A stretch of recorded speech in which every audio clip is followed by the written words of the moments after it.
The challenge for me was making up for my first performance in my ultramarathon journey, or however you want to look at it. My first real ultramarathon was January 25th, 2024 in Wilmington, North Carolina. And it was the Southern Tour Ultra, and my longest distance that I had ran at that point was a half marathon, a little over 13 miles. And my thought process was, dude, why not? Why not try it? You know, I feel like I've gone through plenty of hard shit, and I'm like, what's the worst that can happen? It starts to hurt a little bit. Okay, you know, that's what I like. So I entered into that, and if you guys have seen the previous video that I did last year on the recap of it, I was not prepared.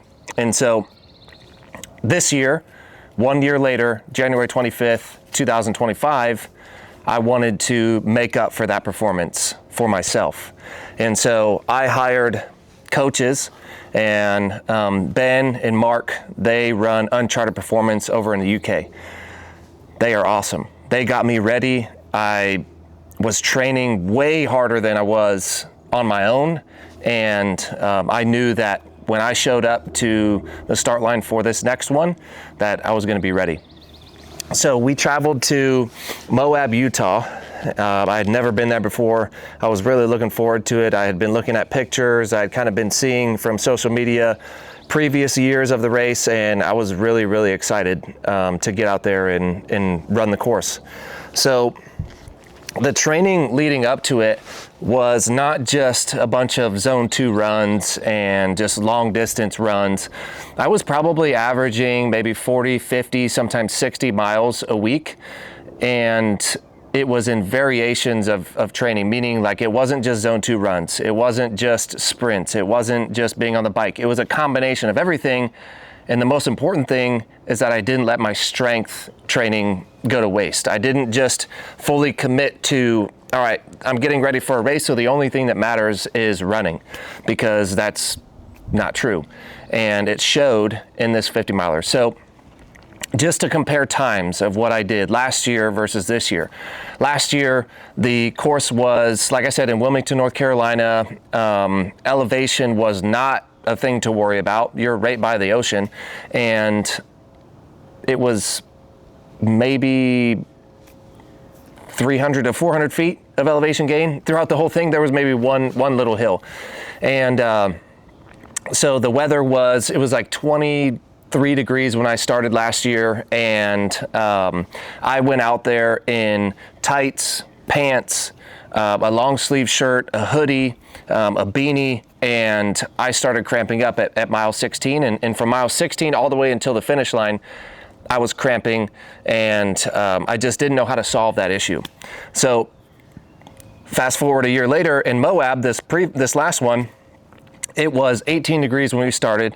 I was wearing shorts, an Ultra X long sleeve shirt, and I had a beanie on for that, and that was about all I needed, because I was like, all right, my body overheated way too fast, and that's what caused me to start cramping.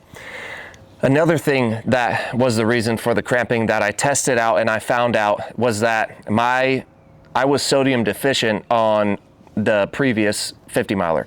I was only doing maybe 700 milligrams of sodium an hour at most, sometimes 700 milligrams an hour every 2 hours. I wasn't on top of nutrition, and I'm fully comfortable with talking about this because I learned my lesson. I figured out the problems. I wasn't scared of the challenge, and that's where you learn. This is where I learned all this stuff. If I wouldn't have been out there and just done it, then I never would have learned these things that I didn't know, and it was almost like trial and error. So for this race, I stuck to a 1,500 to 1,700 milligrams of sodium an hour, and about 110 to 130 grams of carbs an hour. So every hour I was doing 2 scoops of Stay Ready Endurance, 2 scoops of electrolytes, and then I was eating numerous things, bananas, bars, gels, all those things every single hour. And I knew from my previous race, my first one, that if I were to get behind on that, dude, I'm screwed. I found that out I went 34 miles and my body just cramping up the first one, and I knew that no matter what, I need to stay on top of nutrition. And so that was my game plan, is gels, bars, sodium, carbs, all of that every hour. I took the race hour by hour. I didn't look at the overall time of what I was going to be out there. I just went hour by hour. These are my tasks. This is what I need to accomplish in that hour. And then, all right, that hour's over, on to the next hour. That hour's over, on to the next hour. I didn't let myself get ahead of the game and start thinking about, oh, I have 30 miles left. I have 20 miles left. I got 10 miles left. To me, that was just not the right choice to do mentally, and I needed to be present. And that was the biggest thing, is while I was out there on the course, instead of thinking about the finish line or the next couple hours, I was in that hour and I was present where my feet were. Being in Moab, Utah, the scenery is just absolutely beautiful. And last year, I would have gone in there and not even like enjoyed the race and looked around and see like, damn, this is where I'm at. And for this past race, I did that. So my time last year at the Southern Tour Ultra in Wilmington, it was, I believe, 11 hours and 30 minutes and maybe 300 to 400 feet of elevation gain. And at this race, it was about 4,500 feet of elevation gain and decline.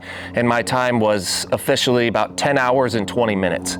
So that's an hour and 10 minute improvement in just 1 year. And I had done a couple other races before this one, meaning like one. I did a 50K ultra in Colorado Springs, which that again gave me another piece of what elevation feels like. That one, we were at 5,000 to start off with, go up to 10,000 at 15 miles, turn around, come back down to get to your 30 miles.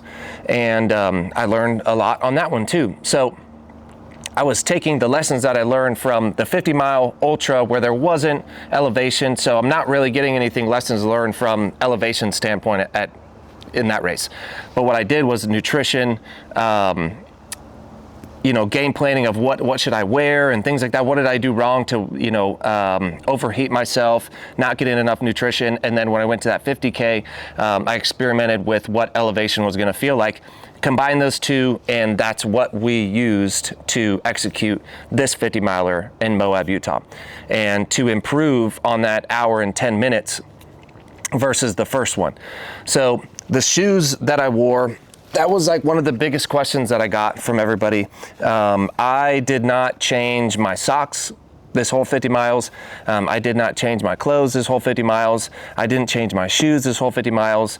I was fine. My feet, I think from being in the military, they're not, trashed from going long distance and things like that. I didn't have any blisters. I didn't have any issues with my feet. That's not saying that like this shit didn't suck and didn't hurt, because it did. But my shoes that I wore were the Hoka Speedgoats. I don't know exactly which one. I know there's, different ones, but here they are, guys. This is what I wore. To me, in my opinion, the shoes, I've never seen somebody do something and be like, hey, what shoes did he wear? Because if I get those same shoes, then I'll be able to do this. That has nothing to do with it.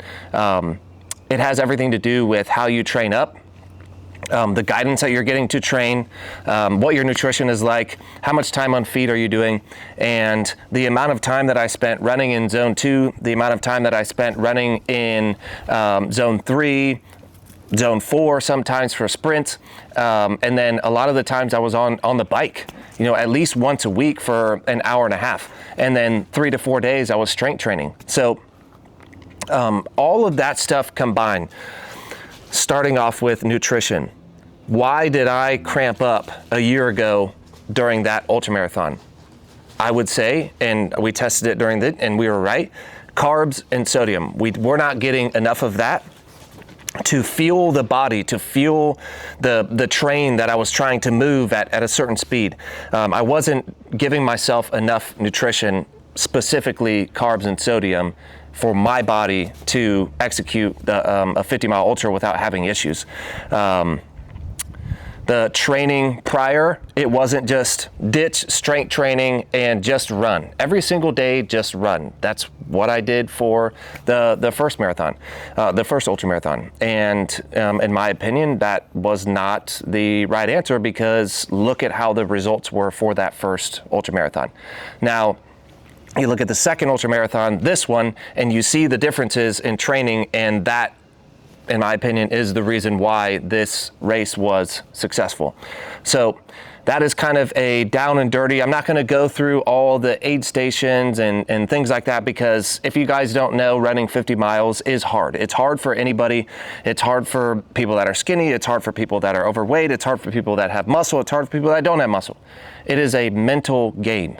And if you cannot be in control of your mind, then do not sign up for things like this, because it will eat you alive. Now, if you're ready to challenge yourself and you're ready to take on the challenge of a mental and physical challenge, then yes, I would recommend going to sign up and doing these, because I think they tell you a lot about yourself.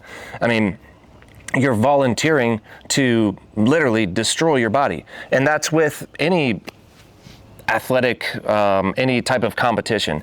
You are training yourself up, and you're entering into a just complete battle war scenario, and it's all within your mind.